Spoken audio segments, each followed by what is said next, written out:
Well, thank you, Helena, very much for that. I should make a declaration at the start. I'm not a medical doctor, so don't ask me any medical questions. My wife's a GP, but I'm basically a politician, and did a master's degree in political economy and PhD. So that's my background. But I've been working really as a political lobbyist, both at Holyrood since 1999 when it was set up, and now at Westminster as well. And when Margaret Macdonald's first two bills were brought forward in 2010 and then again in 2015, we set up a committee in Scotland, the Care Not Killing Scotland committee, to sort of coordinate the campaigns against those two bills, and I chaired that. And obviously both of those bills were defeated. But the reason they were defeated, of course, and the reason I think we will manage to defeat the bill this time round, is because the more MSPs or MPs know about the issue, the less likely they are to support it. And we're seeing that already happening actually at Holyrood, where those MSPs who have up to now been undecided are beginning to come down in opposition and come out publicly as being opposed. The big worry, of course, at Westminster is because everything is being so pushed through so quickly, and because so many of the MPs are very new, and this is almost the first thing that the first significant vote that was put to them after getting elected.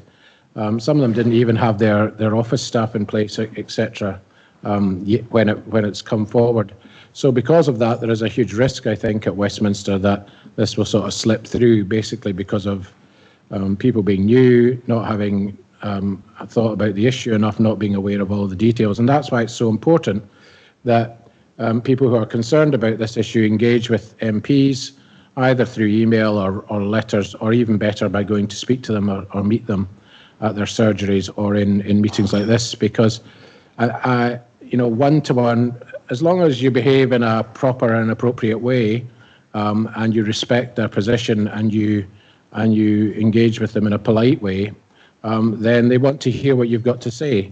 Because a lot of the MPs and the MSPs are struggling with this, to be perfectly honest with you. They see both sides of the argument. They are concerned about safeguards. They're worried about what's going to happen if it all goes wrong. And they just want somebody to explain it to them. So what I hope to do today is give you some of the arguments. Some of them are on some websites we've set up. You can look them up in your leisure. But basically, it's to give you some of the data from around the world, so you can engage then with your MP and your MSPs and say to them, look, do you realise what the consequences of this are likely to be? Maybe not immediately next week, but down the line in a year's time or 5 years' time. Because once we cross this Rubicon, there's no going back. Or there could be technically. I mean, we could technically go back, but it's a big challenge to turn something around. And the direction of travel has tended to be in one direction. So, I don't know if I'm pointing this the right way. Is it this one? Oh, hold on, now I'm flying through it. Right, so we'll start with definitions. And it's quite important because language, as was mentioned this morning, is being hijacked and things are being redefined and reinterpreted. So the first thing I want to say really is that this term assisted dying, nobody used that term until just a few years ago, when the campaigners who were for a change in the law decided to start using it. In fact, Margaret Macdonald, when she brought her first bill at Holyrood, she called it End of Life Assistance Bill. And there was quite a lot of criticism of that at the time. And so the second time she brought a bill, she defined it, she called it the Assisted Suicide Scotland Bill, to make it clearer as to what the purpose was. And to be fair to Margot, she was a person of integrity. Obviously, we disagreed on this issue, but she recognised that criticism. Now we've got Liam bringing an assisted dying bill, which is the same language that Lord Faulkner's been using every year at Westminster for the last 10 years or so to bring a bill in the House of Lords, although up to now they haven't got through. So this terminology of assisted dying confuses people. They think, well, what is assisted dying? And we did an opinion poll just in November. We asked 5,000 people around the UK what they understood by the term assisted dying, and 40% of people couldn't define it accurately as what it's intended to mean by the proponents of the bill. So they didn't realise it was giving people lethal drugs to kill themselves, basically, which is what we're talking about. So that's quite worrying. So when for example, Dignity in Dying will say, 75% of the public support legalising assisted dying, the first thing you've got to understand is that 40% of the people don't actually understand what they're being asked. And then the second thing, which our opinion poll showed, was when you explain to people what's been happening in other places around the world, support falls away dramatically. So we started off, we asked the question, it was Dignity in Dying's own question we asked, using the term assisted dying, although we would normally use the term assisted suicide. But we wanted to test how much people understood what that actually meant. So we used their own question, and as I said, 40% of people didn't actually understand what the term meant. But the level of support when we presented to them what has actually been happening in Belgium, in the Netherlands, in Oregon, in other places, fell away dramatically very, very quickly. And we ended up with only 11% of people who were responding, saying that they continued to support a change in the law. And that doesn't actually surprise me very much, because actually, if you think about it, there's probably about 10% of people who are very strong proponents of this. And there may be about 10% of people who are ideologically opposed to this, and probably 80% of the population actually are confused. And it's what happened, and that's the same with the politicians, actually. And so it's that 80% that will be swung one way or the other. And what we've seen happen in Canada, of course, is that people now, and even the media now, who have been pushing for this for a long time, are now beginning to say, well, hold on a minute, what have we done here? Why are these cases arising, which is shocking everybody, some of which I'll talk about in a minute. Anyway, so first of all, definitions. Well, first of all, assisted suicide is essentially when somebody gets given lethal drugs and self-administers them. Now, that's not a simple thing. In Oregon, they have to crush up about 100 pills. In Switzerland, they have a solution that they drink. But it's self-administration. Euthanasia, on the other hand, is when the doctor or a nurse gives them a lethal injection, and then so there's an act by the doctor to bring about the death of the patient. And then assisted dying, as I say, was a euphemism, but some people, like the BMA, used it as a sort of overarching term, both assisted suicide and euthanasia. Other bodies use it just for assisted suicide, others use it, so there's no consensus really as to how to interpret that. But if you take Canada has legalised both assisted suicide and euthanasia, but 99.9% of the deaths are euthanasia deaths in Canada. I think there's only been about 7 assisted suicide deaths out of all the thousands that have been. If you go to Oregon, it's an assisted suicide regime that they have there, not a euthanasia regime. In Australia, they've got both. There's mainly assisted suicide in most states, or in some states like Victoria, but if there are complications, the doctor can step in and euthanize the patient. But in some states, now we're seeing, though it's a similar law, we see it's much more euthanasia rather than assisted suicide that's happening. Why is this relevant? Because in the bill that Liam has brought forward, it's a wee bit ambiguous as to what the form of assistance will be. And the same with Kim Leadbeater's bill at Westminster. So the Liam's bill in particular says, well, the person has to self-administer it, or at least, or give it. No, it says they should be given, on the face of the bill, it says they should be given assistance to end their own life. And then in the explanatory notes, he says, well, it'd be normally self-administration. But the problem is that what they're trying to do is, because people might not be able to swallow, they're wanting to allow the doctor to set up an IV line and do everything. So the final consent is given by the patient, but everything else around it is done by the healthcare staff. Now, that's extremely close to euthanasia, if not over the line there. And then what the question is, well, what happens if the person can't self-administer, or if it doesn't work? And so, for example, the both bills require that there should be a doctor or a nurse present until the patient dies, which in itself is not very practical. But what happens if the patient doesn't die? What happens if the patient wakes up? What happens if the patient convulses or vomits? Is the doctor then meant to essentially euthanize the patient, or are they meant to try and call 999 and get an ambulance to come, cart them to A&E and try and revive them?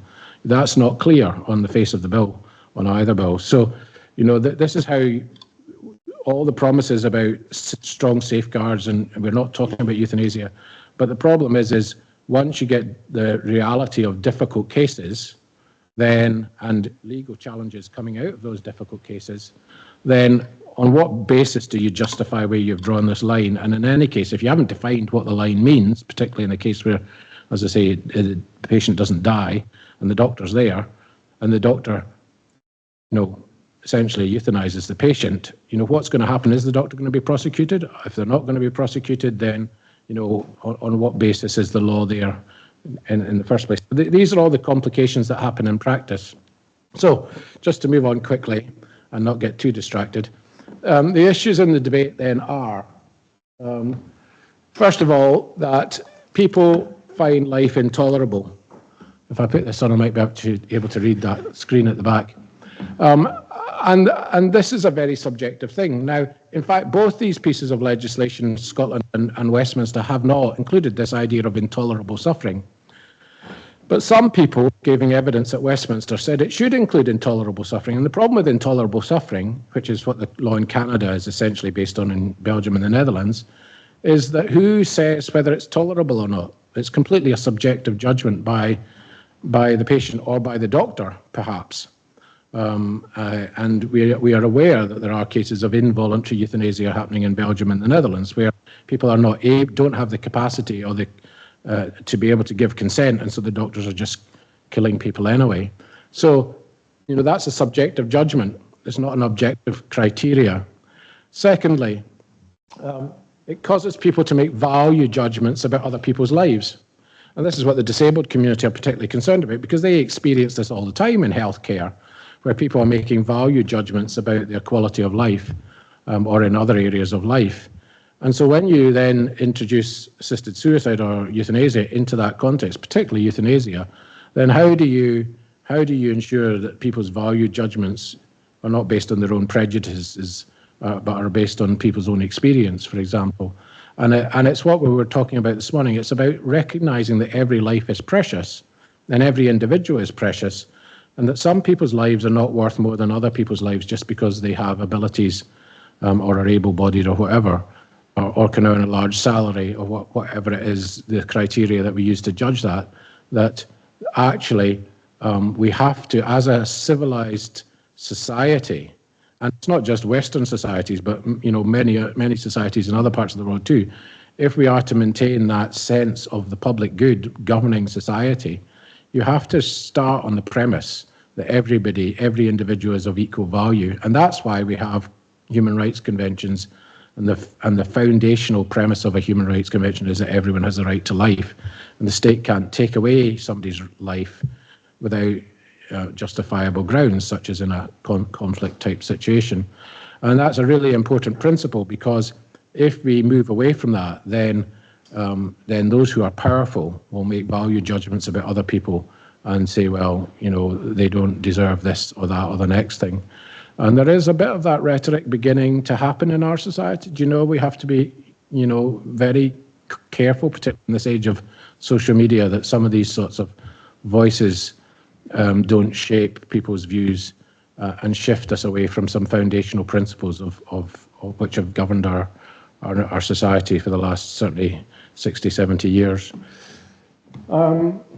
So people with terminal illness also have associated depression.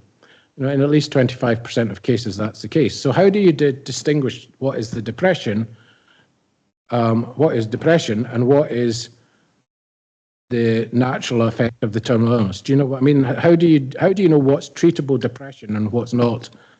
You see, and this is part of the challenge. And if you take Oregon, for example, only 1% of people in Oregon who have an assisted suicide get referred for a psychiatric evaluation. So almost certainly there's a large number of people who are probably depressed, but who are not getting that depression addressed. Never mind issues of capacity. And if people are depressed, clearly they may well have capacity to make the decision. They understand what they're being asked and they understand the consequences. But whether they are making that decision in their right mind is a different matter. And of course, capacity under the Mental Capacity Act in England, and Adults with Incapacity Act up here, you have to assume capacity unless you can show there's not capacity. So and even the Royal College of Psychiatrists are saying, well, there's this sort of grey area of people may have fluctuating capacity, they may have capacity to make some decisions, but not other decisions, etc. So it's not a black and white situation, basically. Next. The World Health Organization itself estimates that nearly 70% of people aged over 65 suffer for some form of abuse in the last 12 months. So elder abuse is increasing in society, maybe within the family, it may not be within the family. So how do you detect and deter abuse if you then open up the possibility whereby the main witness is going to be dead, basically? You know, that's very difficult, particularly if you have a euthanasia type situation. But even without euthanasia, even with assisted suicide, as I said already, with boundaries very, very, very thin between the two, how do you know that there's not been some sort of coercion or abuse? And one of the things Liam MacArthur proposed, and he's from Orkney, I remember, was that people, in order to allow this to be a universal service all over Scotland, people should be able to get access to it through an online consultation. Well, if you think about that scenario, say your GP sitting in London, in Glasgow, sorry, in the clinic that does this, and you have somebody in Orkney who's on the other end of the screen. How do you know that their abuser's not sitting, 3 feet away from them off camera? You don't know that. Never mind, even if you were meeting them in person, you don't necessarily know all the circumstances. So, fear of being a burden. Fear of being a burden has been roughly, on average, about 48% of cases in Oregon has been cited as one of the reasons people have sought it since 1998. It went over 50% for a few years. The last 2 or 3 years, it's been down again in the 40s. But the point is that over time, when you look at the trend over time, the trend is increasing. This is increasingly cited as a reason. Now, it's not the main reason. The main reasons people cite for wanting an assisted suicide is because they don't enjoy life anymore, because they can't do the things they used to be able to do, they perceive themselves or their circumstances to be undignified. These are all existential things. It's not to do with physical pain that they're experiencing, which can be addressed in most cases. It's to do with existential mental suffering a lot of the time. Now, don't want to downplay that, where, people who have a crisis in their life, mental suffering can be really difficult to cope with. And, I had an experience about a year ago where I just was feeling completely overwhelmed with everything. And, I can understand why people, when they're in that sort of experience, might think, I can't go on, I can't cope. We understand that. But that does not mean that the government or the state or the health service should facilitate them to end their life. But anyway, the point is that this concept of being a burden has increased over time as one of the reasons why people feel the need or the desire to go down this route. And my argument would be, look, yes, of course people feel that they're a burden in society. We all feel that to some degree, particularly perhaps as we get older or dependent on others. But that's just part of being human. And a society that is a caring society should say to people, you're not a burden. It's a privilege for us to care for you, whether it's our own parents or whether it's other people. And actually we are going to value you and say that you're loved and cared for regardless. Next. Then there's the issue of financial pressures. I mean, there's always the greedy relative story that hits the paper, isn't there? And there was one recently where somebody got arrested, I think, and charged. But, that's perhaps a minority. But there are some such cases. But I think the bigger danger is not that there's the son or whoever looking for the inheritance, but rather that the elderly person themselves feels that they themselves are using up the inheritance and don't want to do that. They are the ones that put that burden upon themselves, that pressure upon themselves. So that's a danger. And then there's the other danger is that the healthcare system or the social care system is under so much pressure with demand and lack of resource that a sort of subtle and unexpressed pressure is, well, you can have this assisted suicide, or you can wait 2 years to see a specialist for whatever your treatment is, or you can wait 6 months to get into the hospice or whatever. And you've got to remember that Liam MacArthur's bill doesn't have a prognosis requirement on it. So I know prognosis is an inexact science, and it's only accurate in 37% of cases when people make doctors make a 6-month prognosis of death. But Liam MacArthur hasn't even bothered with that. And the reason he hasn't bothered with it is, to be fair to Liam, because he knows that prognosis is an inexact science, so you can't actually make an accurate prognosis in the majority of cases. So that being the case, he said, well, this is only for people we don't want to say 6 months because that might, it's not accurate, basically. But then the effect of him not putting some sort of figure in there is that somebody with 20 years to live, but who qualifies on other grounds, would be legally entitled to it. And nobody could say no, unless it was because of their own conscientious objection, the doctor. So, there are people who are part of the Glasgow Disability Alliance, for example, who say they would qualify under the definition of terminal illness in Liam's bill, because they have a sort of long-term condition that is life-shortening and is advanced, which is the term, the phrase that's been used. So, yeah. And then loneliness. What is the real reason people are asking for this is the question we have to ask ourselves. Now, they may well qualify because they have cancer or because they have some other condition that's going to shorten their life. But what's driving them to ask for this?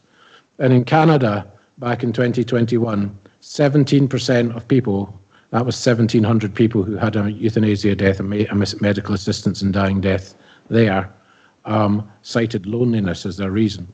So in other words, people are feeling socially isolated, they feel worthless, they don't feel they've got anything to contribute anymore, and they're on their own, and they say, well, I'd be better off dead. And what's happening in Canada is they may qualify under some other grounds, but that's essentially why they're making those choices. And the whole healthcare system is geared now towards facilitating that choice to go ahead. So we would say the slippery slope is inevitable. The other side say it doesn't happen, they just deny it. There's clear evidence that it has happened in Canada. And they would point to some other places like Oregon. They say, well, the law hasn't changed in Oregon. Well, the letter of the law hasn't changed, but the practice has changed. In fact, the letter of the law has changed because there was a court judgment there which expanded it to people who were from outside the state. But the legislator has not changed the law in Oregon, but what has happened is the practice has expanded. So in Oregon, for example, now terminal illness includes people who refuse treatment. So there have been cases of people with anorexia who have refused treatment. And so there are some doctors now in the States, in Oregon and other states, who are saying, well, this is what they call terminal anorexia. So because it's severe anorexia, these are young women, they then qualify if they refuse treatment and they have been given assistance to end their life. Now you might say, well, this is America, everything's a bit mad in America. But some of the British courts have recognised this concept of terminal anorexia as well. So once you introduce assisted suicide to the mix, if people are deemed to have terminal anorexia, then how do you say that they don't qualify for this? Okay, so looking at what's happened in other countries. Now these are 4 jurisdictions: Oregon, Switzerland, the Netherlands, and Belgium. Oregon, Belgium, the Netherlands, and Canada, and that's who it is. Now, what you see is, if you look at the bottom line, that's Oregon. Now, Oregon's a small state, it's about 4 or 5 million people. And so it doesn't look like it's gone up very much in Oregon, but actually, when you look at Oregon, you see on its own, in isolation, it's gone up. But because it's a small number of people, because it's assisted suicide, in comparison to some of the other jurisdictions, it looks as if it's fairly flat, but it has been rising. However, when you get to Belgium and the Netherlands, you can see that the numbers have gone up quite dramatically. And when you get to Canada, you can see it's just taken off like a rocket, basically, because of the way the law has been introduced in Canada. Now, remember that Canada, when they changed the law, all the politicians were saying, oh, we'll not be like Belgium and the Netherlands. We'll not be as bad as them. We'll do it right. We'll get it right. And you can see what's happened in Canada along the right-hand side there.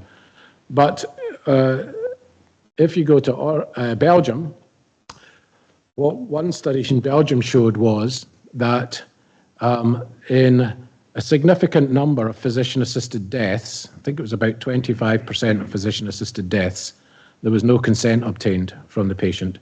So these might be people who are in a coma or people who are unable to give consent for some reason. And the doctor has just decided to end the life of the patient without getting that explicit consent. which is very, very worrying. And of course, this is all sold as, well, this is all about people's choice. But if a significant percentage of cases the person hasn't given that consent, then how do you know that it's their choice in any case, even if they were making the choice in a rational way? And then the other thing that's said as well, it's only going to be a small number of people. So, for example, Liam MacArthur, as you'll see on the next slide, has said in his proposal, in his financial memorandum that accompanies his bill, it's only going to be 25 people in the first year. Margot MacDonald said it will only be 50 people. Well, and they say, well, let's look at Australia, because what the other thing they do is they say, well, we don't want to talk about Canada any more, although Dignity in Dying tweeted about Canada about over 200 times saying how good it was. And the cross-party group on end-of-life choices at the Scottish Parliament, which is serviced by Friends at the End and the Humanists and Dignity in Dying, invited various Canadians over to speak, including one of the main advocates who told MSPs, Canada's got the best system in the world, but Scotland can have an even better system. So, you know, now they don't want to talk about Canada because of everything that's happened. So Liam's saying, oh, his system's based on Victoria and Australia, he says. And so it'll only be for a very small number of people. But then if you look at the actual data from Victoria, you can see how rapidly the numbers have increased over time. And then if you look at other jurisdictions in Australia, like Queensland or New South Wales, you see, in fact, that the numbers have been much higher, even within the first year in these jurisdictions. So then when we sort of take the numbers and we compare the size of the population to the UK, you can see there what sort of figures we would be talking about. And based on the Victoria figures, we'd be talking about, you know, from in the first year, maybe about 1,200 or so, I think, from what I can read there. Yeah, 1,240. And it goes up 3,710 after about 4 or 5 years. If you take Queensland, then it's actually over 10,000 in the UK context. But New South Wales is even higher than any of the other Australian states. And in New South Wales, as I said, Liam has said it's only going to be 25 people a year in the first year. But actually, I did a calculation. I've just written to the Scottish Parliament Health Committee with this evidence this last week. And actually, if you compare the figures from New South Wales in their first year, or the first 7 months, basically, when they produced their first report, and then sort of tally it up for how many it would mean in Scotland, you would be talking about 440 deaths in the first year in Scotland. So that's an awful lot higher than the 25, which is being said officially to the Scottish MSPs by the proposer of the bill. Oregon, if we look at Oregon, so in Oregon, first thing you've got to remember is that doctors self-report. There's no sort of independent scrutiny mechanism. So although the Oregon Health Authority are very good at collecting data and publishing it, it's all dependent upon the doctor's self-reporting. And so the doctor's unlikely to report that they didn't abide by the law, for example. Secondly, as I've mentioned already, a very small number of people are actually referred for psychiatric evaluation. Deaths quadrupled in 10 years. So what typically happens in every jurisdiction is that once you legalise, it sort of goes along a wee bit, increasing slightly to begin with, and then maybe after about 10 years, it just sort of goes up like that. And that's other than Canada, of course, where it just went up like that from the start. But that's what happened in Belgium, it happened in the Netherlands, it's happened in Oregon as well. So also the other thing about America, which is interesting in Oregon, is that to begin with, it was all people who were fairly well off and articulate. But now what's happened is there's been a shift. So actually, it's mainly the poorer people who are on government health funding who are getting access to assisted suicide in Oregon.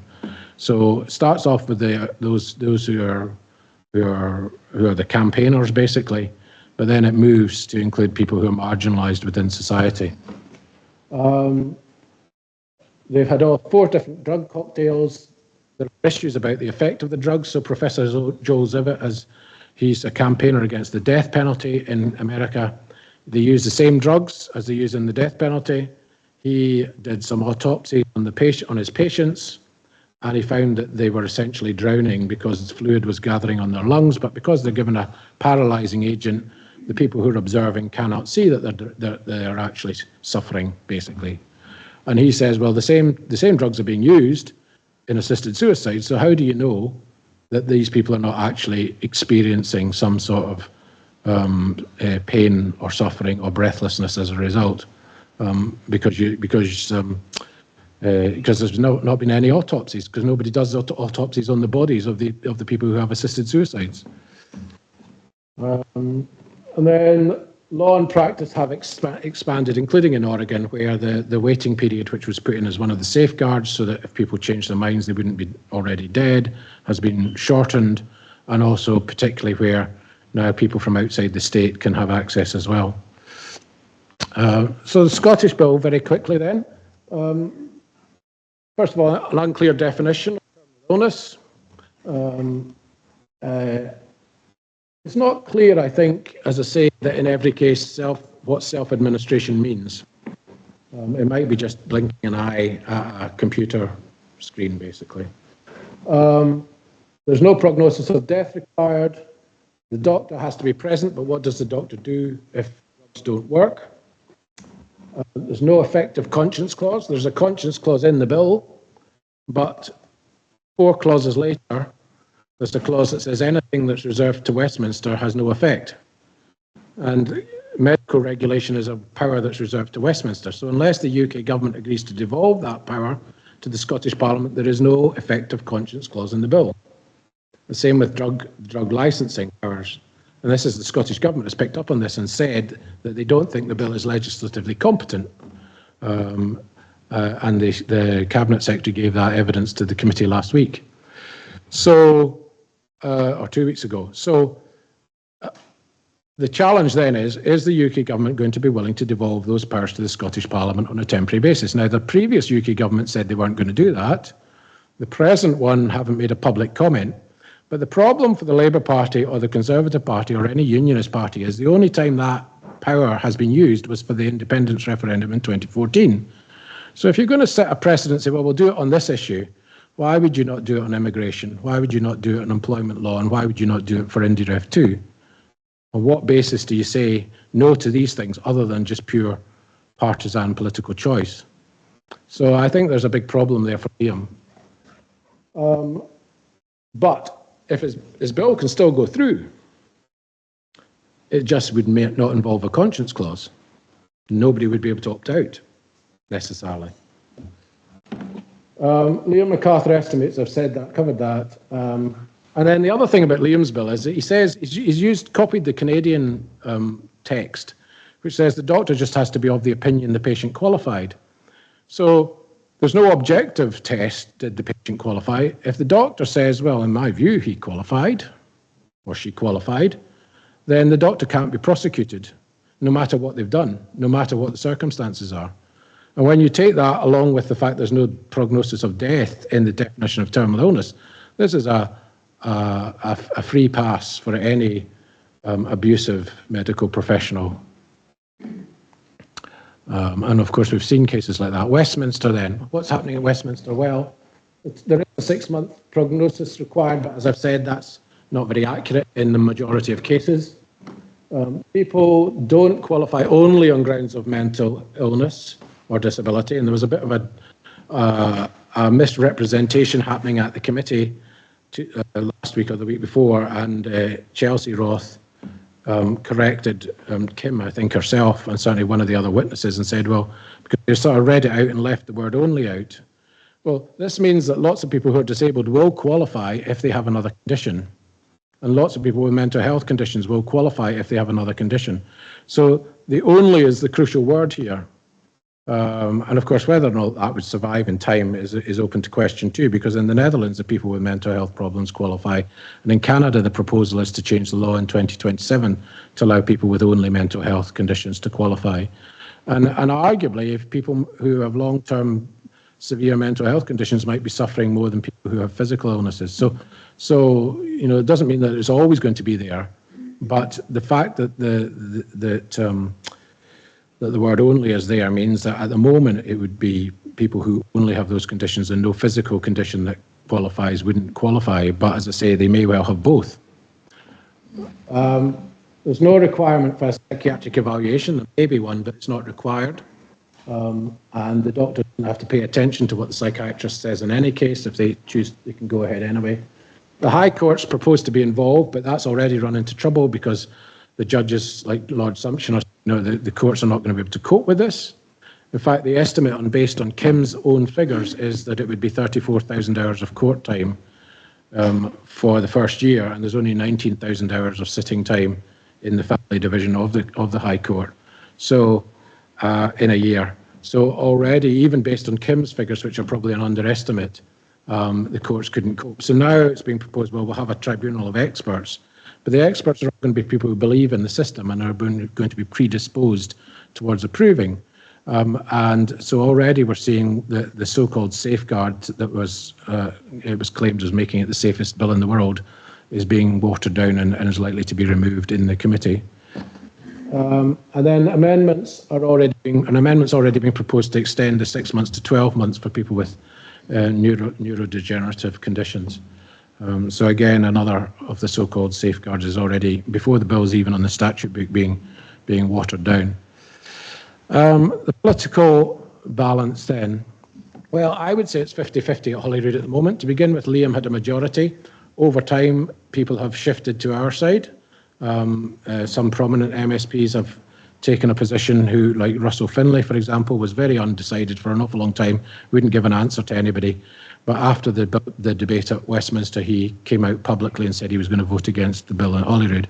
So we have been aware that over time, more and more of the MSPs are coming to our side, and it's 50-50 at the moment. And Liam's saying that privately to people as well.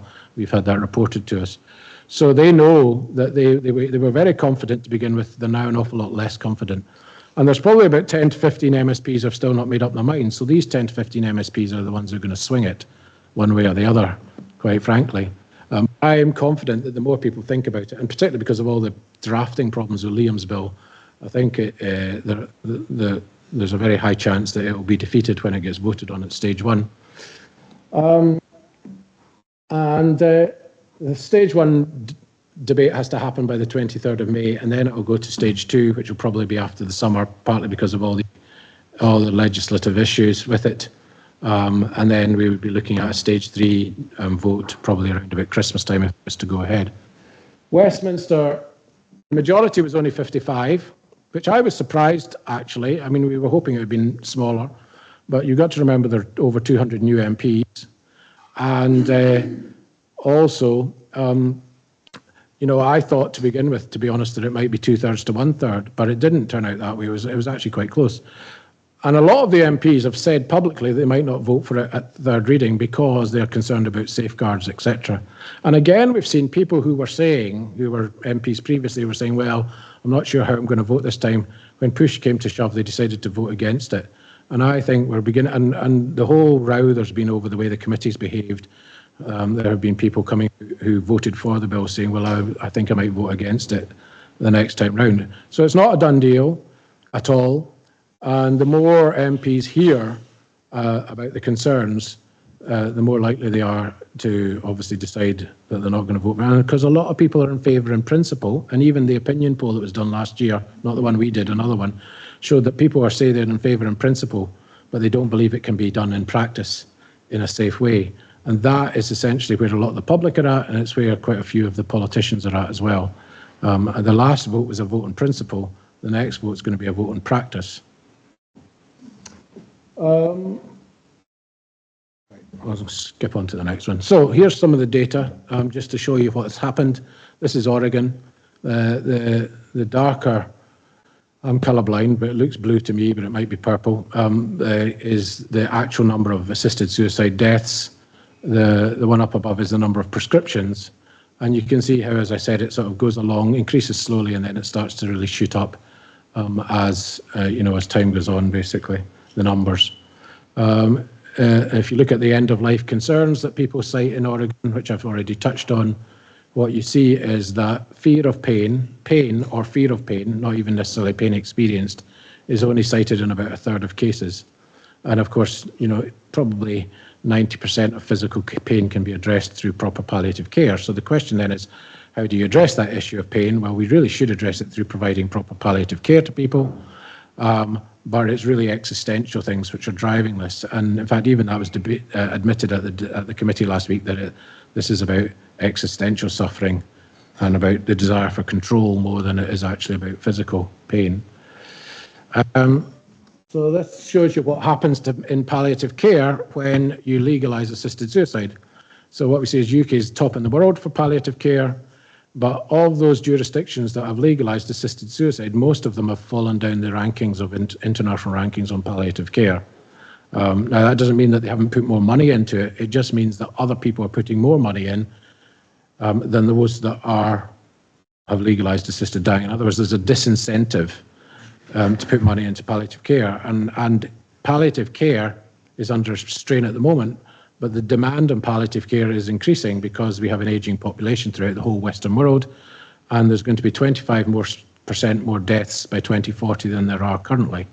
So although more money may be put into palliative care, the question is not has more money been put in, but how much more money has been put in, and is it keeping up with demand? And what this tends to indicate is that once you legalise assisted suicide or euthanasia, the incentive to invest in palliative care declines, basically.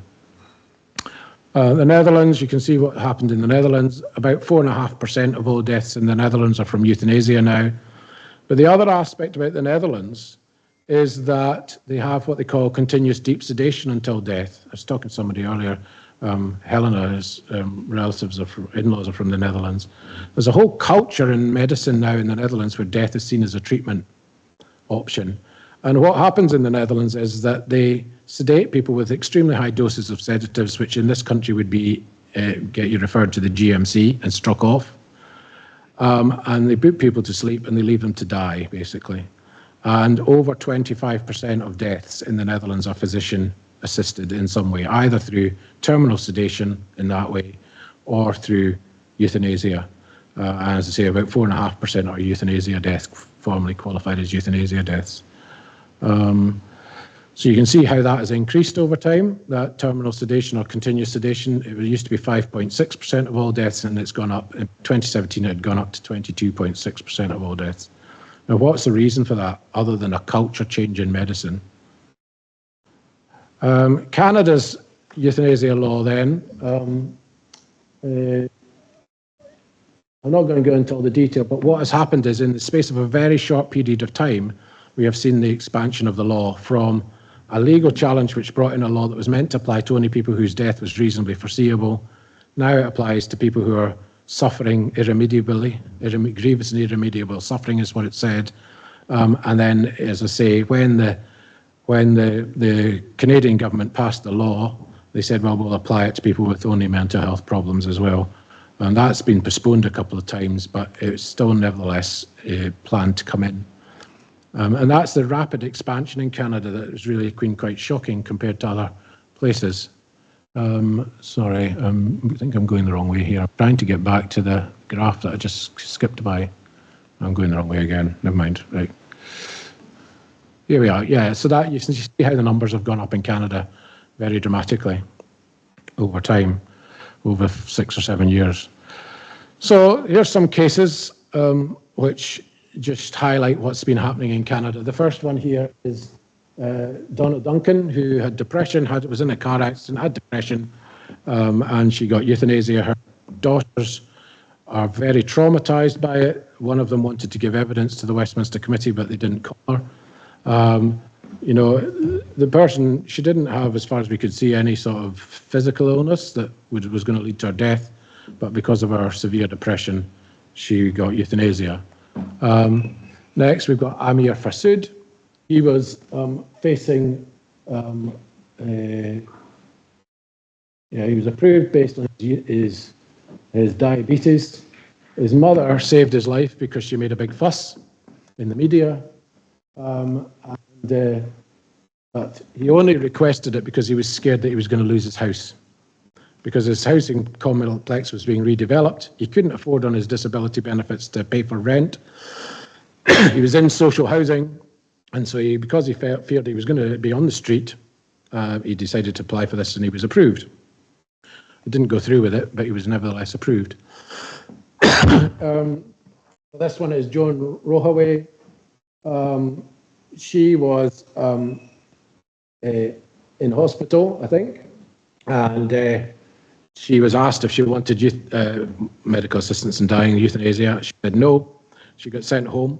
But the BC, British Columbia Health Authority, sent 2 people round to her house. They turned up on the door and they said, "Oh, we're here to take your mother away for her maid death." And the family said, "Well, she doesn't want a maid death." And they said, "Oh, all right." So they were sort of very insistent. Anyway, they got sent away. Then somebody else who was a bit more diplomatic came. Eventually, the person got to speak to the mother. Said, "Oh, do you want a maid death?" And she said, "No." But the system took over. And then you've got Rose Finlay. She had quadriplegia. She applied for disability benefits because she was too sick to operate her business. She was told it would take 6 to 8 months to get her benefits. But there was a 90-day waiting period for euthanasia. And that's one of the real challenges that any law like this will come in, bring is, if you need the support to live, but you can't get it, but you can have this a lot quicker. So child euthanasia now is being talked about in Canada. It already happens in Belgium and the Netherlands. How can there possibly be informed consent with children, particularly very, very young children, such as disabled infants, as happens in the Netherlands?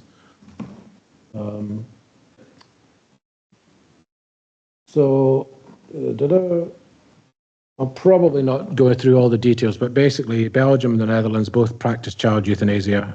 In the Netherlands, it includes children who are severely disabled who have actually been born up to 12 months. Canada's talking about introducing it for mature minors. And even in Australia, the Human Rights Commission in the Australian Capital Territory said, well, we should extend the law to children because it's discriminatory to deny it to children. Of course, Liam is proposing it for 16-year-olds in Scotland who are technically children under the UN Convention of the Rights of the Child. So what I want to show you really is the big picture here. What we're seeing is a new eugenics, in my view. And nobody likes to talk about eugenics because of all the negative things that happened as a result of that, both in Britain and America, but obviously elsewhere in Germany during the 1930s and 40s. But we are seeing a new eugenics now developing in society in terms of attitudes. And it will be driven by finances because it costs so much to care for people.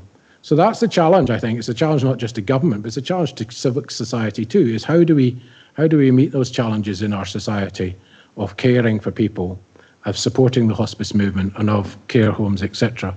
But we are seeing that developing. And interestingly enough, the people who set Dignity in Dying, which was called the Voluntary Euthanasia Society at the time, were primarily leading eugenics advocates of their time, medical doctors in the 1930s who supported the eugenics movement. And we will see it will institutionalize in healthcare a view death as a medical treatment, as a treatment option, and a justifiable reason to end life will be based on quality of life issues. Cost savings and resource constraints will end up driving it and forcing people into it. Choice then becomes an illusion because the whole way of selling it is this is all about choice. But if you don't have a real choice because there's no alternatives available to you, then is that real choice? It's not real choice. And then the lines, as has happened in the Netherlands and Belgium, between voluntary, involuntary, non-voluntary euthanasia get blurred, and eventually doctors push the boundaries beyond where they really were intended to be. And particularly if you have this sort of terminology of whether the patient in the doctor's opinion, the patient qualified, and that's the only test that you've got. So conclusions then. Initial safeguards come to be seen as barriers. Very quickly, those who advocated for the law to be changed then want it to be extended. This is happening in Victoria. In Australia, doctors not allowed to bring up the subject. Now they want that removed because they say it's a barrier to access. But that's there as a safeguard to stop people feeling pressurised into it by their doctor. Will Parliament bind its successor? Even if this Parliament doesn't want to extend the law, how do you know that the next one in 5 years' time won't extend the law? You can't say that. And there's a logic, a human rights logic. It's in breach of Article 14, potentially, of the European Convention of Human Rights. If you say this is a healthcare right, then why does it only apply to some people, not everybody? How can you say that this right doesn't apply to a 15-year-old who's got competence to understand the decision, but it can apply to a 16-year-old? Coercion and abuse are harder to detect, or will be harder to detect. And people may qualify, but their real reasons are not their physical condition, but rather social social issues or loneliness, etc. So I seem to be back at the beginning. Yeah, right. So there's 3 websites I mentioned. This one's called Don't Open the Door. It's carenotKilling.uk/3 doors, number 3.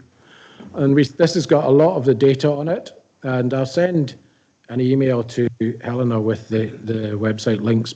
If you're going to see your MP or your MSP, have a look at this website and or draw their attention to it. We were tweeting them before the vote in November and there were adverts in Labour list. If people clicked on the advert, then they would get taken to this website. But it's got a lot of the information from overseas, basically. Then we have the You're Not Killing Scotland website.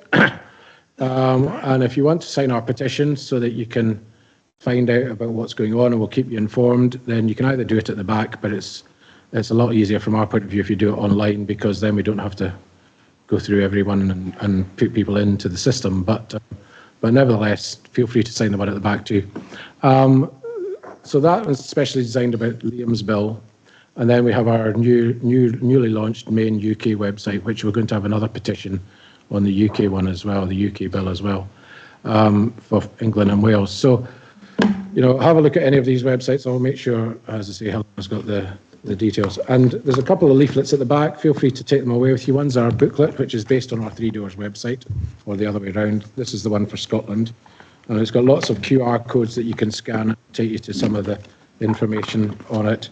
And then if you are working in healthcare, pick up this leaflet because we've got this campaign called Our Duty of Care for Healthcare Practitioners.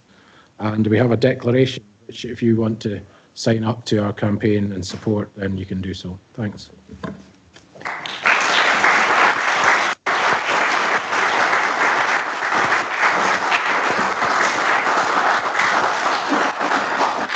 Did I talk for too long? No, you didn't. Yeah. Any questions? Yeah.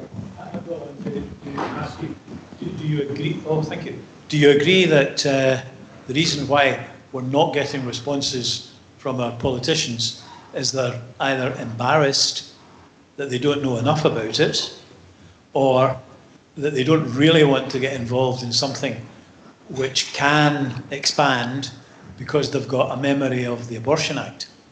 I think there's a number of reasons. Partly it's because there's a lot of new MPs and they're still finding, or have been finding their feet, including appointing staff. Partly it's because they get 200 emails a day. Partly it's because you can't get their telephone number on the Parliament website. It's not published there, so you can't phone up their office and ask to see them. And partly with some of them, it's because they support it. I mean, Kenny Gibson, whose name was being mentioned earlier, I overheard, is a strong supporter of it. So he obviously doesn't want to probably engage with people who are disagreeing with him. However, to be fair to Kenny, he chairs the Finance Committee, and he's just written a letter to the Health Committee basically saying the financial memorandum is rubbish, basically. I think the Health Committee think the bill can't go forward until Liam sorts the financial memorandum out. So, I think it's sometimes about how you engage with people and finding the right way, and it can be quite difficult if your MP or MSP is either opposed to your position, or if they're just overwhelmed with support. But what I would say to you is, if you're having difficulty getting to see your MP or MSP, and the MPs are also very worried now, post Joe Cox and post David Amos, about security and safety, which is understandable. So if you are struggling, then get in touch with your councillor and say to your councillor, like, I'd really love to speak to the MP about this. And if they're in the same party, then they will almost certainly be able to set that up for you.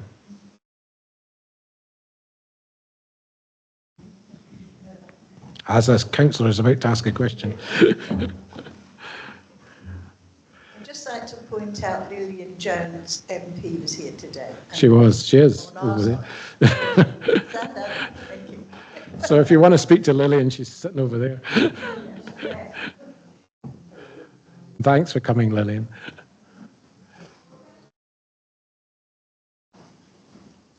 Yep.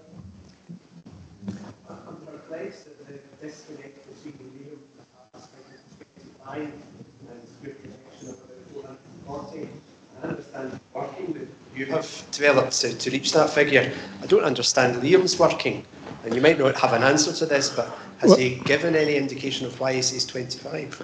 Well, I think it's because he based it on Oregon in 1998. I mean, there were 16 people died in Oregon in 1998 through assisted suicide. They said, I mean, it was Amanda Ward who came up with the figure. I think Liam put his name to it. But she says, it's based on Oregon and Victoria.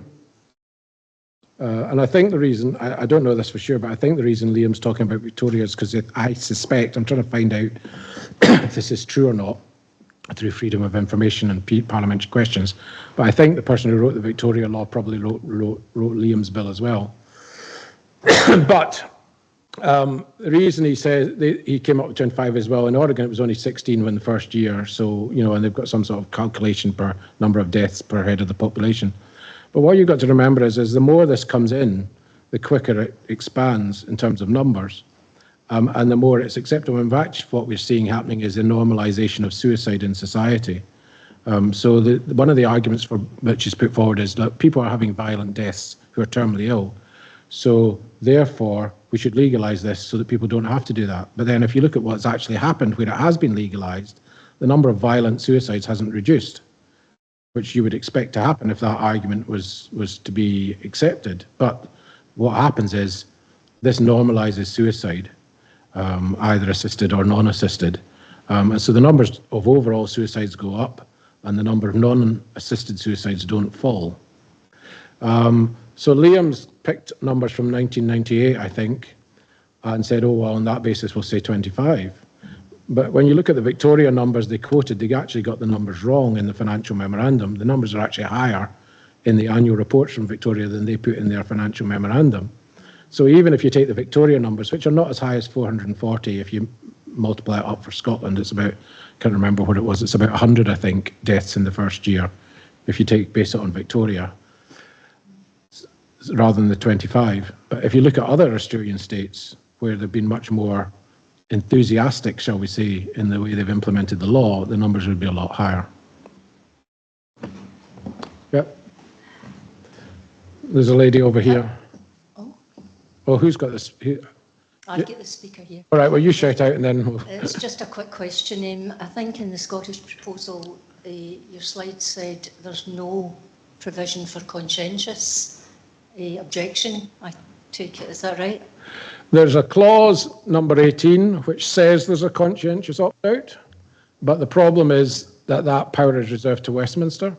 So the Scottish Parliament doesn't have the power to legislate for that. So clause 22 says anything that's reserved to Westminster has no effect. So clause 22 negates clause 18, basically. So has there been any discussion on that basis that if a healthcare professional does opt out, are they going to be penalised if this bill came in?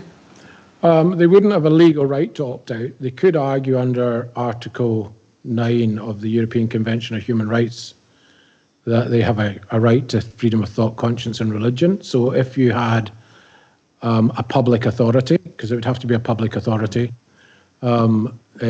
discriminating against them, they would be able to argue that, or under the Equality Act potentially, if they could argue that it was, but the problem with that article is it's a qualified article. So you're allowed freedom of thought, conscience and religion, but only if it doesn't impact other people's rights. And so the court would have to make a proportionality judgment as to your right to opt out to their right to have access to the service. And if you had, for example, a single-handed GP in a rural area, then they might say, well, you know, you have to provide that service because there's nobody else to provide it. Whereas if you were in a city centre practice and one of the partners was willing to do it and you weren't, then they would say, well, the person can go to another partner. So that it's that sort of situation.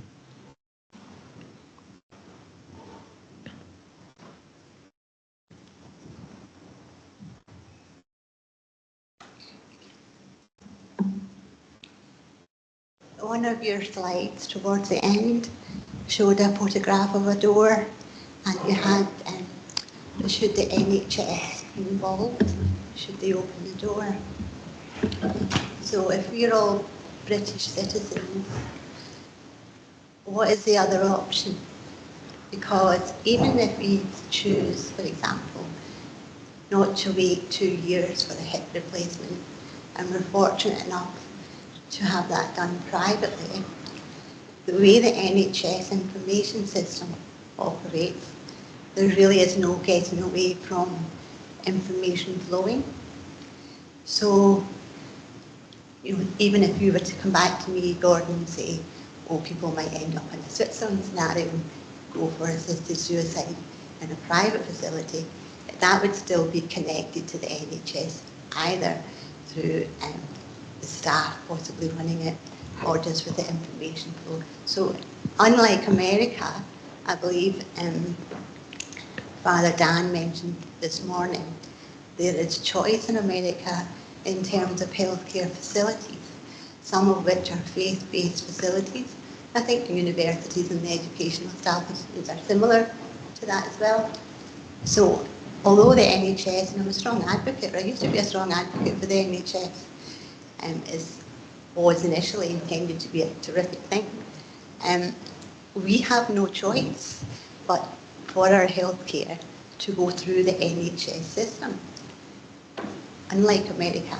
And I would be advocating that there comes a point in time where we have to consider, thinking outside the box and providing another type of healthcare service that does have true Christian and faith values. Yeah, I think there's a number of things there. First of all, this is a bit of sort of political tactics on our part, because Wes Streeting came out and basically said he didn't think palliative care was in a position to cope, and people would be forced into it. And we were very conscious that with a lot of the new Labour MPs, obviously, the crisis that the NHS has been in, or at least that's one of the main manifesto claims of the Labour Party when they got elected, was the NHS is in crisis at the general election. So there is certainly a perception there, certainly amongst health professionals, but also amongst the new Labour MPs, that the NHS has been in crisis and underfunded for a long time. So if you bring this in the NHS, then the question is it going to be safe? Well, the answer is no. So that part of it's political tactics, but in terms of provision, the UK government ministers have made clear that there's no guarantee that this will be in the NHS. They haven't said it will be in the NHS if Kim's bill goes through. So it could be a private service and a private clinic. And then the other thing that has happened in the last few months is Rajiv Shah, who was the advisor in the previous, special advisor in the previous government in justice, and to the legal officers there, has written a blog in which he has looked at the human rights cases that have been, including the Mortier case, which I mentioned earlier, from Mortier's mother, which we intervened in. And it's the only case law that's been before the court in Strasbourg. And Rajiv's argument, and this is untested in court, is that if you make this available in the NHS, because of the nature of the NHS being a centralised government-run system, it would be in breach of Article 2 of the European Convention of Human Rights, which is protecting the right to life. Doesn't apply so much in some of the European jurisdictions, potentially because they have more of a mixed system. But his argument is the court, and we think the court got it wrong, but nevertheless the court has said there's a margin of appreciation that applies to states, and they can essentially decriminalise assisted suicide or euthanasia. But Rajiv's argument is well, the court may have said that, but that does not mean that the state can then provide it through the healthcare system. So this is a whole area that will need to be tested in court, and no doubt will be sooner or later. But if it ends up being on the NHS, and there's also the fact that the International Covenant of Economic, Social and Cultural Rights has a clause in it that says that everybody's entitled to the highest attainable standard of healthcare. So on the one hand, you've got that, but if people can't get access to the highest attainable standard of healthcare because of resource constraints, but then the government through the NHS is saying, well, we'll help you kill yourself, then I think there's a huge issue there potentially in terms of rights. So, yeah.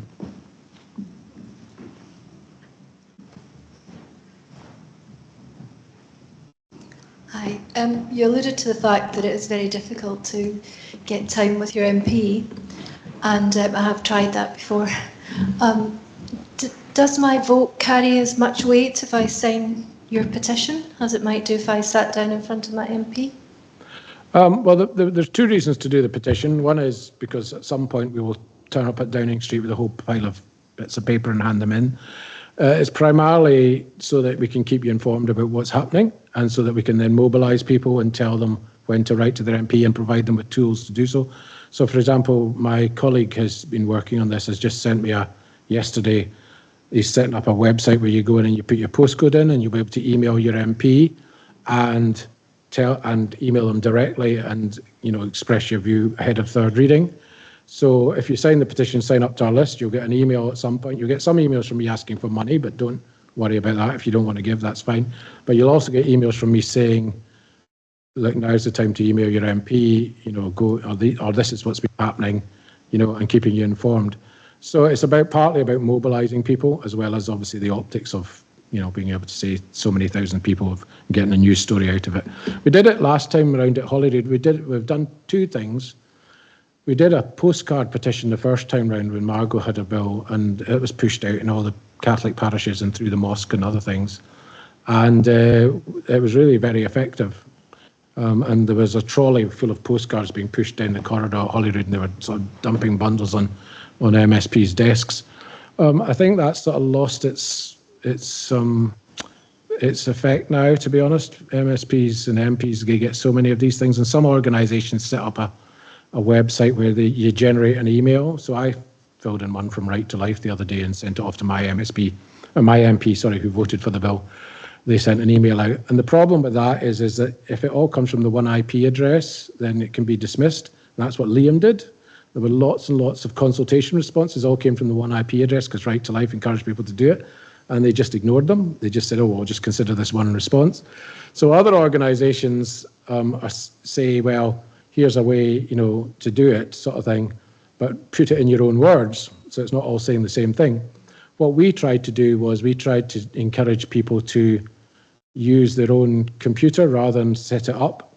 But the problem was, and we'd spent a lot of time working on that, and then they changed, whoever it was, Facebook or whoever it was, I don't know, they changed the algorithm so you couldn't do that, which was very frustrating, because we were trying to get away from people either sending the same message, lots of people sending the same message, or it all coming from the same IP address. So we were trying to get it that it was coming from people's own personal address. But then, as I say, it all changed, so we had to go for the what everyone else does, basically. Yeah. So do both, and go and see them at their surgery, or across the room. Yeah. Hi. I was wondering, do you think there will be a governance over this, and so that it stops it getting monetarised for the GPs and that to push it forward? I mean, people will have to be paid for their time. So, inevitably it will be monetarised to some degree. Will money drive it? It won't on the face of it be appearing to do so. But if your choice is, 5 years in a nursing home with a demented elderly aunt costing £1,500 a week, or, this option, an early, say you are the person with early stage dementia, for example, and particularly if they say they put in something like an advance directive, making it legally binding, there would be a very strong temptation there, either on the person themselves or on relatives, to say, well, the quality of life isn't really that good, and, they really wanted it themselves. They wanted that. So I think there are real dangers. The one safeguard at the moment, as I said, is that the people have to self-administer, at least on paper. But since the boundary between self-administration and euthanasia is so narrow, what do you do? I mean, the Royal College of Psychiatrists have said that people with dementia would qualify under Liam's bill because it is progressive, and it's if it's advanced, they might have capacity to qualify. And I think that's intentional, because I was at one of the cross-party group on end-of-life choices meetings that I went along to see what they were saying. And there was this big discussion going on, and somebody in the audience said, well, people with dementia should qualify for this. So I think when they drafted the bill, they've intentionally drafted it vaguely so that people with dementia do qualify. But I don't know if that answers your question, but I think in terms of monetized, I mean, if it's a private service, of course, you might have all the problems with that they have with Dignitas. I mean, there's a good question as to why Dignitas charges twice as much as the other clinics in Switzerland. You know, people, the Dignity and Dial say, oh, it costs £15,000 to go to Dignitas. Well, why does it cost £15,000 to go to Dignitas? It's partly because their rate is twice as high as some of the other clinics. Apart from using websites and praying, how could we avoid assisted suicide? You mean as a society rather than as individuals? Well, prayer is really important. CNK is not a religious organisation as such, but lots of us have got faith. You know, and ultimately, as Christian believers, will believe in prayer, and we shouldn't downplay that at all. But action is also important, and I think meeting your politicians face to face makes a big difference. Writing to them, inviting them to come to your church to a meeting like this, inviting them not just on this issue but on other issues as well. Actually showing them that you appreciate what they do. An awful lot of politicians get badgered all the time by people complaining, but nobody ever thanks them. Sometimes it's nice to just invite them along and say, how can we support you? Would you like to come and visit our food bank or whatever? And then you get the opportunity to talk to them about other things. Actually, I think most of the hospices in Scotland should be inviting their MPs and MSPs in to see what they do, partly because it's in their interest in any way in terms of palliative care funding, but partly because the politicians need to be educated about palliative care, because they don't know what palliative care involves. They don't know that people have good deaths. My mother ended up in a surgical, she had cancer, she ended up in a surgical ward for 3 weeks. She didn't eat anything or drink anything for the whole time because she was on a drip, but anyway, she didn't eat anything. Partly because she found it difficult to swallow, and partly because the staff were also busy.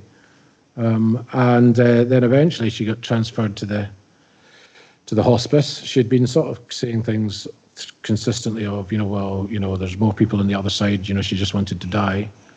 And she was of faith, she had strong faith, so, we would all feel that if we're Christians to some degree, I suppose. But she got into the hospice, St Margaret's in Clydebank, and I went in to see her, and she said, this is a wonderful place. And her whole mood changed.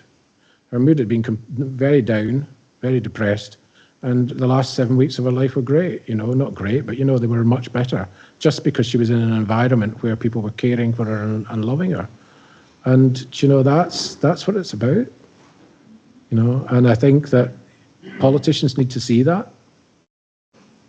So. Thanks very much for your talk. Absolutely fantastic. We looked at living in Canada, actually, which I think is something like 40% Catholic. And Australia, I think something like 25% Catholic. So no guarantees, even in populations with high Catholic populations. And of course, you mentioned Netherlands and Belgium, the disasters that are happening there. One thing, just before you say that, was remember that you got to remember that Catholic institutions are not exempt from this. Okay. So Liam's bill has no, neither does the Leadbitter bill have any right for organisations to opt out.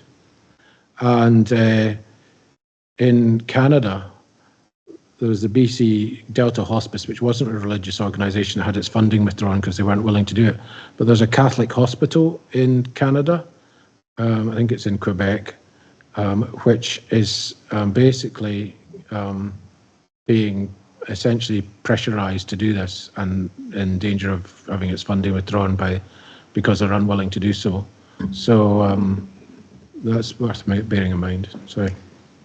So I've got two questions, if I may. Firstly, dead easy, the Westminster Bill, what's the extent of that? Will it cover Scotland?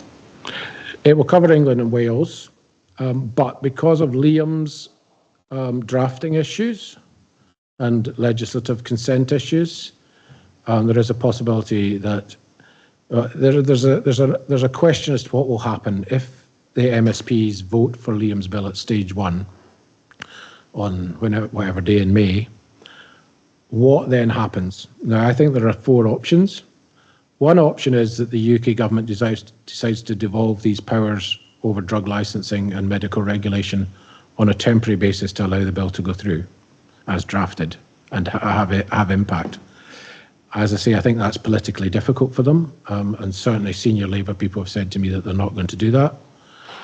The second option is that the bill just goes through as is, and there's no conscience clause. But the problem for that is that the whole bill is predicated upon Scottish ministers designating certain substances, which is a reserved power. So I don't think that's very likely, not because of the conscience clause, but because Scottish ministers are being given this power to designate these substances for use. The third option is, and I think this is probably what the Scottish Government are thinking because of what Neil Gray hinted at the committee 2 weeks ago, is that the government goes away and then has a think about essentially what, accepts it as a principled vote by the Parliament, and then says, well, what do we do now? And the government then announces that they will legislate for it. Now, if a MSP brings forward a member's bill, the government can always say at any point, we are going to legislate, and then the member's bills get stopped, and then the government essentially will bring forth its own legislation. So the Scottish Government could do that, but you still have the problem of some of the powers being reserved to Westminster. Now, the reason that might be quite attractive to the SNP, without wanting to be party political, is because then you get a whole sort of bun fight between Westminster and Holyrood over devolution of these powers in the run-up to the Holyrood election. Although with the current First Minister and Deputy First Minister, I think that they'd be less likely to go down that route than some others might have been in the past.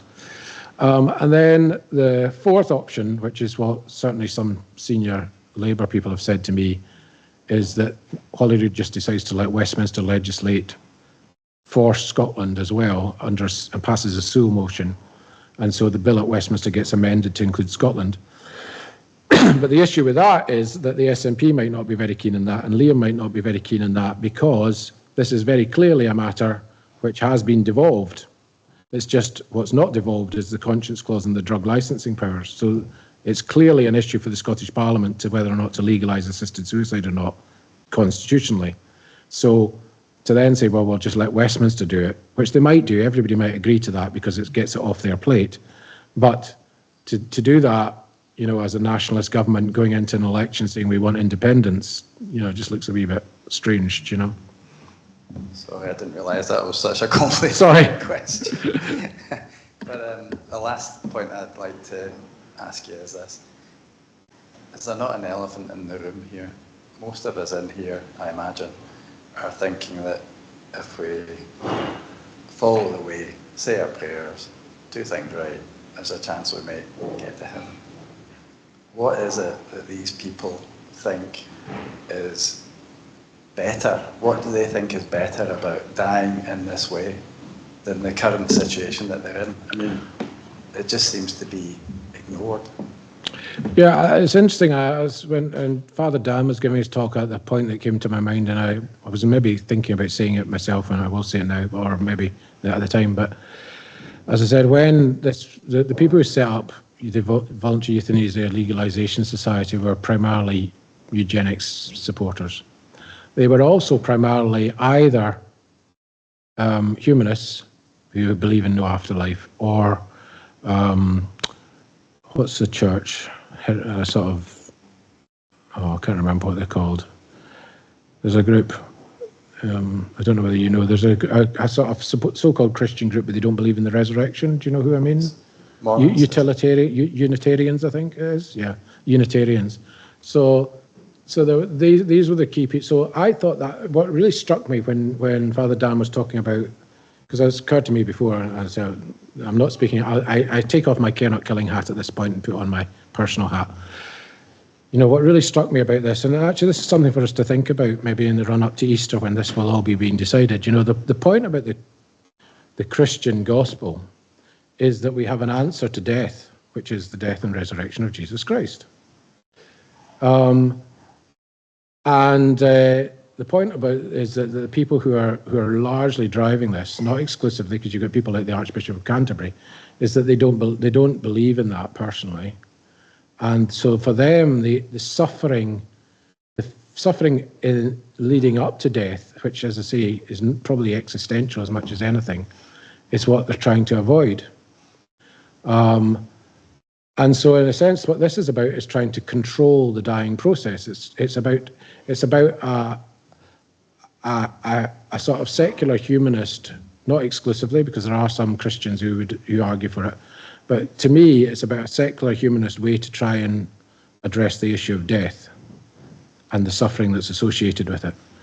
Whereas, as I say, speaking personally rather than on behalf of CNK, what I would say is that death is ultimately overcome, because the point about that was being made earlier about Christ's suffering and our sufferings in this life is, as the Apostle Paul says, we share in the sufferings of Christ, but we will also share in his glory.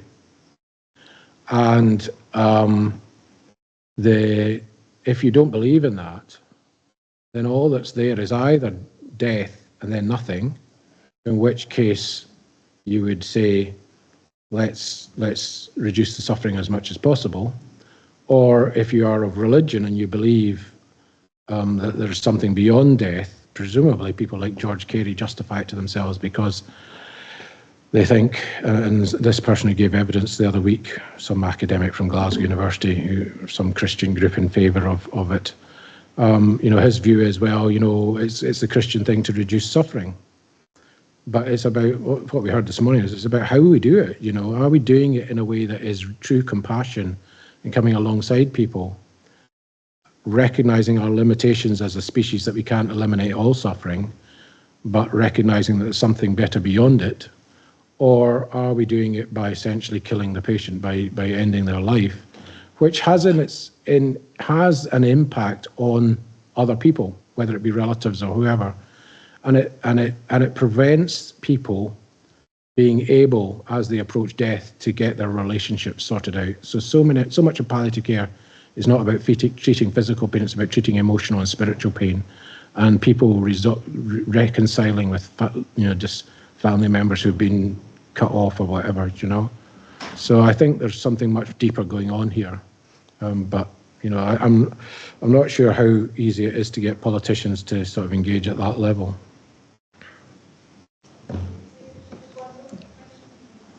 Yes, talk was made earlier on about the underfunding of palliative care, and that if it was, I think it was implied that if it was more funding for palliative care, there would be less sort of stresses as there is just now. Well, last year I had the opportunity to talk with a palliative care consultant from London. This was at a wedding, we were talking about it, and he was talking about the underfunding. And it was a very interesting, he was pretty philosophical about the whole thing. And that was, he was saying that, underfunding of palliative care as of end-of-life care, he says, since time immemorial, has always been underfunded. It's not as if it's anything new. And his view, as I say, was quite philosophical about it, and that is that as we go through life, early, beginning of life, middle of life, end of life is something we don't really think about too much. We know about it, but we're too busy, getting on with our education, getting on with raising our families and all this stuff. We just plod on, and maybe that's the way, of course, that's the way it should be. We don't pay much attention to it. Unfortunately, the people who make decisions about the funding of these things are in that sort of category. And they were saying that, it's only when we get to end of life do we start to think, start to plan these. But unfortunately, it's not those people at that stage who are making these decisions about the funding and so on. And he was pointing out also that palliative care is only a small part, it's just a part of end-of-life care. An awful lot of people won't avail it. In other words, you get hit with a bus or you take a heart attack or something like that, you won't have palliative care. And that is what just made me think is that do we really need to encourage governments or the decision makers to sort of address this issue? It's not just about more funding of palliative care, but more funding or resourcing of end-of-life care to include things like mental health, vulnerability and loneliness, vulnerability to abuse and so on, the things that can affect you during the end of life. Yeah. First of all, there are only 2 palliative psychologists in Scotland. So on the mental health side of things, there are only 2 people who provide psychological support to people who are dying in Scotland. I think you're right, palliative care is underfunded, but it's better in the UK than elsewhere. But the reason it's underfunded is because the model that was set up by Cicely Saunders, and you know, there was a good reason why she set up this model, which was because she didn't want the government interfering too much in hospices, which is probably a good thing, actually. But anyway, she set up the model where it was outside the NHS. Now, there is NHS funding comes in, but only about 1/3 of hospice funding is from the NHS. So there is a challenge there, you know, and government has always got pressures, but there's also a culture thing within the NHS. So Robin Taylor, who's a respiratory consultant who's been part of the Our Duty of Care campaign and doing stuff for us, he has been saying, going around all the hospitals in Scotland, saying to doctors, look, you know, 25% of people who are admitted to hospital are in the last year of life. So instead of having all these expensive interventions, just accept the fact that they're in the last year of life, you know, and we need to have what he describes as a third way. Now, for specialists, hospital specialists, that's a bit of a challenge because, and it's not necessarily received, his message isn't necessarily well received because they want to try everything and have all the interventions, which are very expensive. I say my wife's a GP, general practice is under crisis at the moment, you know, and strain. So there is an issue about where we put our resource. Now, Wes Streeting was talking about where we need to invest in primary care rather than secondary care. And I think a lot of politicians recognise that the health service as it is unsustainable. The problem is none of them are brave enough to address that. And it comes down to your question earlier. Do we move away to a new model of healthcare? C&K won't take a position on something as controversial as that, but you know, that's the bigger debate going on here, as well as social care, which is actually more of an issue than palliative care. In terms of palliative care, 1 in 4 patients, cancer patients in Scotland or in the UK, don't get all their palliative care needs met. 90% of people will need some form of palliative care, but not everybody needs specialist palliative care. You can have palliative care in the community or out of hours, etc. So at the moment, 1 in 4 people are not getting all their needs met, and that gap can be plugged, albeit the demand is increasing. But social care is a much bigger problem to solve. And so that has been sort of kicked down the tracks a bit by the current government, and they're going to review it in 5 years' time or something. But there is an issue of bravery of the politicians, and I actually think what needs to happen, again, I'm speaking off the top of my head rather than as C&K, but I do think that the parties need to come together through some sort of royal commission and look at the whole area of end-of-life and ageing care in this country, and whatever model we come up with, because the current model is probably not going to survive long term. And all that happens is that we all end up with poorer care as a result. But having said that, I think that the immediate challenge for the hospices in the UK is, and most of the hospices are sitting on the fence a bit on the principle of this, Hospice UK and Marie Curie in particular. And the reason they're sitting on the fence is because a lot of the boards of the hospices are not made up of clinicians. So most of the palliative care doctors are opposed. The overwhelming majority are opposed, and the overwhelming majority say they don't want to do it. And 43% of Scottish specialist palliative care doctors say they'll resign if this comes in their hospice or their institution. But the problem is the boards of hospices are not made up of the clinicians. They're made up of other people, and they're worried about the bottom line. And so they're saying, oh, well, we don't want to upset, I don't want to put words in their mouth, but the impression I get is they're saying we don't want to upset the source of funding or some of our funding. But the problem is they're caught between a rock and a hard place, because if they make this available in their hospice, a lot of people who live privately will not give to that hospice because we don't believe in euthanasia or assisted suicide. We're not going to give to a hospice that practices it. But if they don't do it, then the danger that they're worrying about is that the NHS will say, well, we're not going to fund you, as this has happened in Canada. So, yeah. All right, thanks very much. Sorry for talking so much. Have a look at the stuff at the back.